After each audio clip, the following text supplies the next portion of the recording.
Okay, so we're ready now to study a physical system, and we want to show that this system is going to have its motion is going to be simple harmonic. Okay, so let's understand how we're going to do this. So first, we're going to look at a very specific kind of motion, so a very specific kind of system, which is a mass attached to a spring that obeys Hooke's law. We all know what Hooke's law is. Hooke's law says that Fs is equal to negative kx. So this is a very specific kind of spring. Okay, what we have is in the three pictures. In picture 1, we have this mass attached to the spring, which is at its equilibrium position. In picture 2, what we've done is we pulled the mass all the way to the right, okay, where it is at rest, okay, at some amount a, where the speed is 0. So make sure you keep this in mind. And the object will be released at rest.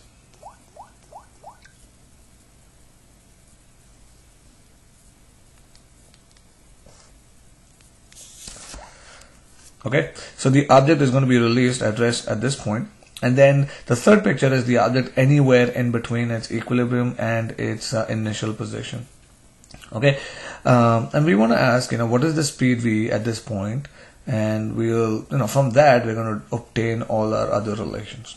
Okay, so to determine the speed v at any point, basically what we're going to do is use our conservation of mechanical energy. Okay, so we're going to use MEI equals MEF. Now in the beginning, what we know is that the object had a mechanical energy of 1/2 times k times a square. Okay, at any other point the object is moving, so it has a kinetic energy 1/2 mv square plus it has potential energy of 1/2 kx square. So in the beginning, this is all potential energy of the spring, but at any other point we have Ke for the object plus Pe for the spring. We don't need to worry about potential energy for the spring in this case because the heights are not changing. Great, so we have this. Now from here, we can get rid of all the halves and write this as Ka square is equal to mv square plus kx square, and so this ends up giving us v square mv square is equal to k a square minus kx square, and I can rewrite this as v square equal to, I can factor a k out, divide by m times a square minus x square, and this gives me v is equal to square root of k over m times a square minus x square.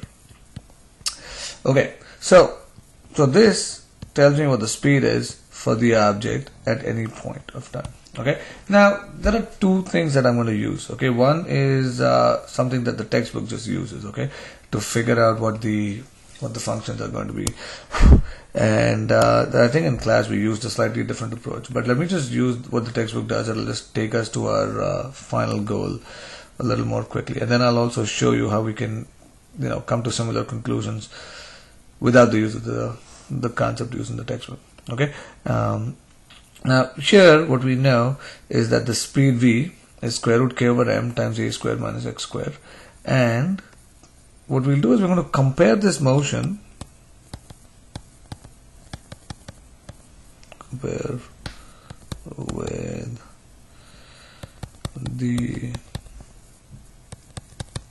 x velocity of an object moving in a circle.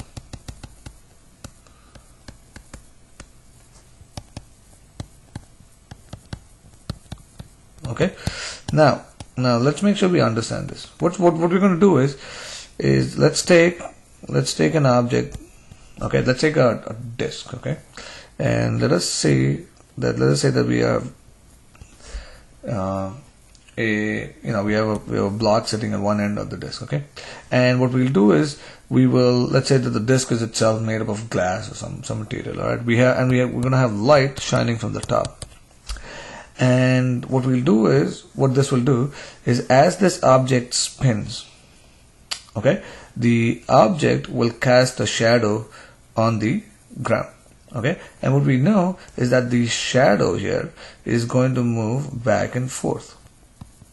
Okay, the shadow is going to keep moving back and forth, okay, as the object keeps spinning. So as this is spinning, and we'll say that let it spin with a constant rate of omega, okay, and let the radius be some a, and as it spins, what we know is that as the object goes, as the object at any other point, let's say when the object is here, its shadow is going to be at some location here. Okay. On the other hand, when the object is here, its shadow is going to be here, and then the most it can go to the left hand side will be somewhere here. Okay. So the object will essentially move between these two extremities. Now, what we want to show is that this motion, okay, is going to be similar to the motion of this mass attached to the spring. Okay, because once we can show that, then we can make some connections, and then we can figure out, what the frequency and all those kinds of things will be. Okay, so first of all, let's do this. Let's write this down as what's it called? Okay, so let's write the motion down. Alright, so let at any position here, let this thing make an angle theta. Okay, and we know that the speed v is going to point along the tangent to the circle. Now, since we are projecting this motion onto the horizontal plane, okay, we are interested in what the x velocity of this object is going to look like. So it's this velocity vx that we are interested in. Okay, this is going to be Vy, which we don't really care about, but it's the x velocity that we are interested in. Okay, now if this angle here is theta, then we know that this angle here happens to be theta, and so we know that Vx is going to be equal to V times sine of theta. Okay, also I'm going to draw this circle again for this point. So this is where we are, this is V, this is Vx. Okay, this is the angle theta, this position is x position, this is the y position, okay, and the radius is a. Now what we also know from this triangle here is that sine of theta is equal to y divided by a. Okay, but we want to write everything in terms of x, and what we know is that y is square root of a squared minus x squared, square root of a squared minus x squared. This is from Pythagoras theorem, divided by a. Okay, so this implies that this Vx is equal to V over A times square root of A squared minus x squared. Okay, but what is V over A? We know that V over A for this motion is simply omega. Okay, because V is equal to radius times omega. Alright, so therefore we know that Vx is equal to square root of, rather, omega times square root of a squared minus x squared. If you want, I can put the omega inside, and I can write this omega squared times a squared minus x squared. Having said this, what we know is now we can compare this, with V equals square root of k over m times a squared minus x squared. Okay, we see that A essentially ends up playing the same role of amplitude, okay, for both the motions, and then we get something very useful, that omega squared is equal to k over m, and that omega is equal to square root of k divided by m. Now this is very useful for our motion, because once we know omega, we can find the time period, and so the time period ends up being 2 pi over omega, which is 2 pi divided by m times m over k. We can just do 1 over omega, which happens to be square root of m over k. Okay, so this is where everything, we can make some connections with the motion as far as time period and all those things are concerned. Okay, we need to make one more connection. We need to make sure that the motion is indeed simple harmonic. Okay, so I'm going to take a slightly different route, and I'm going to go back to this equation here, which is k a square equals mv square plus kx square. Okay, so I'm going to rewrite this again here. So going back to this equation, k times a square is equal to mv square plus kx square. What I'll do is I'll divide both sides by ka square. So I got 1 on one side, so I have 1 times mv square over ka square plus kx square over ka square. If I were to rewrite this, I would end up getting x over x square over a square plus mv square over ka square is equal to 1. Okay, now this is a very useful equation. So, okay, we have the sum of the two squares is equal to 1. Okay, so what possible functions can each of these things be? We have x on one side and we have v on the other side. What possible functions can these be? Okay, and the answer to that is very simple. Okay, what we know is that the only time the sum of two squares is equal to 1 is when each of these functions are going to be at sine or cosine. Okay, so what we'll say is, let us replace x square over a square with cosine of some omega t. Okay, and then we replace mv square over ka square with the sine of some omega t. Okay, and now everything is good, because now what I can do is we know that cosine square omega t plus sine square omega t has to be equal to 1. So this definitely satisfies it. In fact, we know that these are the only functions that will satisfy this. Okay, in general. So now therefore we get x. Wait, hold on. This would be cosine square and this would be square. Okay, so we know that x is now equal to plus or minus a cosine omega t, and then on the other hand we know that v is equal to plus or minus square root of k over m times a times sine omega t. Okay, now here of course we could have, instead of just omega t, we could have written it as omega t plus phi, and that would have been fine as well. And you know, the important thing is that we can write it in terms of cosine and sine functions. Okay, now the phi, like I said, the phi could be added inside inside the argument here, added or subtracted. It doesn't really make much. So we can, let's write this down as, in general, okay, I can write my x is equal to plus or minus a cosine omega t plus phi. Okay, and then my v ends up becoming plus or minus square root of k over m times a times sine omega t plus phi. But earlier we said that square root of k over m is simply omega, so we can rewrite this as plus or minus omega times a times sine omega t plus phi. So this is very useful. This gives us a lot of information, and we can choose the signs plus or minus appropriately.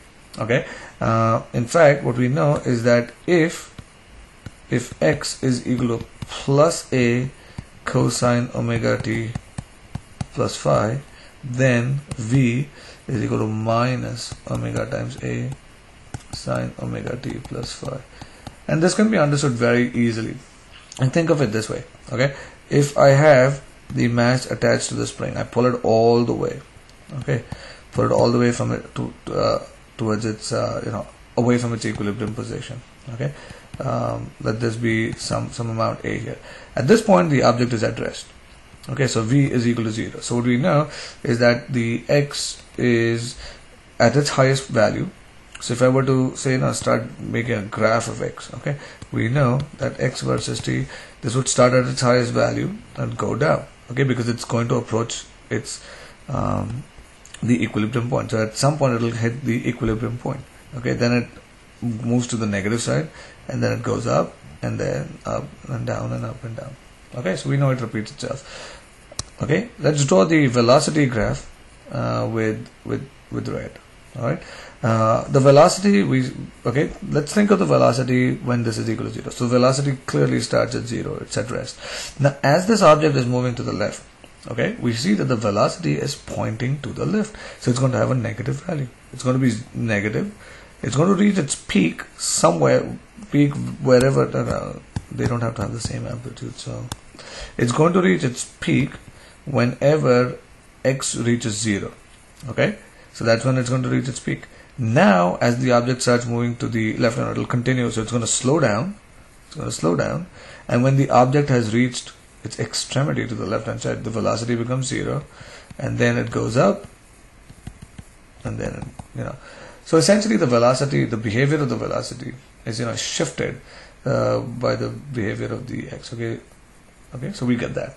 Now we can also write here what the acceleration is going to be. Okay, and we knew that the acceleration was going to be equal to negative k over m times x, and we already know what x is. We also know what k over m is, so this is negative omega square x, okay, and it is equal to negative omega square times a times cosine omega t, okay, plus phi. And what we see very clearly, let's draw the acceleration in blue on this picture, is that it is simply the opposite of the x. Okay, it is the x thing, essentially a cosine omega t is x, and this is simply a negative sign attached. So the acceleration is simply the opposite. Wherever the x is maximum, okay, the acceleration is going to have its maximum, and maximum value on the opposite side. All right, so the acceleration is completely, what we say is the acceleration is completely it's 180 degrees out of phase with the position as a function of time. Okay, so we have a lot of stuff here, lots of useful things, and we started with this equation, x equals f equals negative kx, and what we ended up showing is that when the motion is described by f equals negative kx, okay, then the x and the x basically changes like a cosine function, and from there we also made the connection with a circular motion. I kind of did this in out of order, and what we showed is that the omega is simply equal to square root of k over m. Okay, so if we start with this, okay, let's make a note of this here, and that way we can summarize all the results here. If a is equal to negative k over m, if a is equal to negative omega square x, okay, then we make all these conclusions that x is equal to a cosine omega t plus phi. So if you just get this equation, everything else we can just write this down. Okay, we don't have to calculate anything because we've already done the work. It's like using the 5 equations in 1D motion. Okay, once you know that the motion was with a constant acceleration, life was good. We knew how x and t and all those things were going to change. Okay, so this is x. V is equal to negative a sine omega t plus negative omega, and then a itself will end up being negative a omega squared cosine omega t plus phi. Now people who are in calculus will recognize that v is nothing but derivative of x with respect to time, and a is the second derivative of x with respect to time. So once you know x in this form, v and a should be automatic. Okay, we just don't have calculus at our disposal right now because it's an algebra based class, so I had to do this whole roundabout thing using algebraic stuff. Okay, so these are our important conclusions, and then on top of it we make another conclusion that the time period is equal to 2 pi divided by omega. Okay, so this makes life very easy. Okay, once again, if we look at now, we see all this, and if we look at the mass spring system, okay, a there was equal to negative k over m times x. As soon as you have this, then we recognize omega. Omega is square root of k over m. And then we know our time period, which is 2 pi square root m over k, and then we know frequency, and all kinds of things can be done. Okay, so that's it.